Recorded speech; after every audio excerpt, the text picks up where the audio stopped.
Urdu teacher کے معزز سامعین، السلام علیکم۔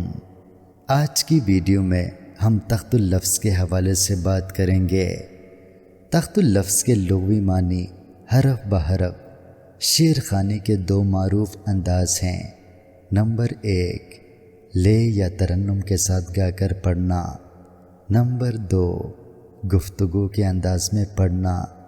دوسرے انداز کو تخت اللفظ کہتے ہیں، یعنی تکلم کے انداز میں اس طرح شعر خوانی کرنا کہ اس کا وزن اور صحت املا برقرار رہے اور ابلاغ کا مکمل حسن بھی موجود رہے۔